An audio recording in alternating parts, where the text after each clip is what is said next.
Сәлем достар, бүгін біздер мынандай тәтті көжектер жасайтын боламыз.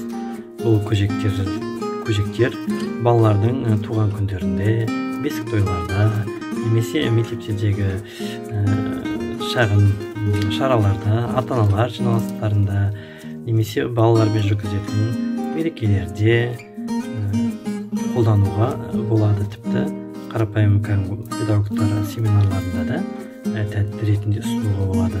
Бұндай тәттілерге аттарына арнайы тапсырмалар немесе жұмбақтар жасыруға болады.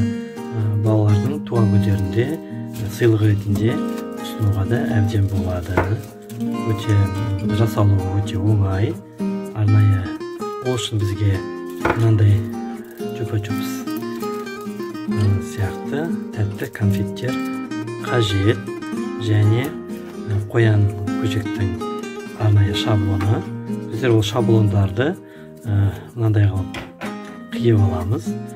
Мына жерде міне бірнеше түрлері жасалып тұр. Осыдан кейін осындай әдемі көжектер жасау үшін бізге желім қажет. Желім мен көжектің басы және құлағына толық желім жағамыз.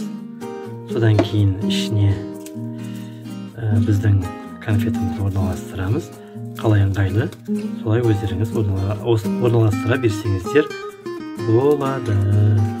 Содан кейін басын, құлағын қысып, бір-біріне жабыстырып желімдеп аламыз.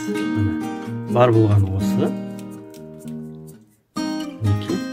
Уже біздің көжегіміз дайын болды. Осылай көжектерімізді жасап дайындап ұсынуға болады. Балаларыңыздың 1 жастарына келген қонақтарға ұсынсаңызда да болады. Немесе мектепте балаларды ынталандыру үшін қояндарға тапсырмалар беріп, сол тапсырманы шешкен балаларға да осы тәттілерді үйлестіруге болады.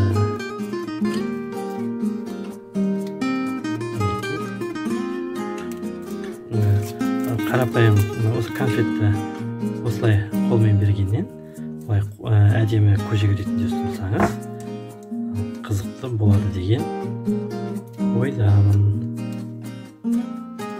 Желіміз кепті. Біздің көжектеріміз дайын болды. Бұл көжектеріміз өздерінің иелерін күтуде. Бірге жасап, балаларымызбен бірге жасап үйренейік. Көп рахмет, сау болыңыздар.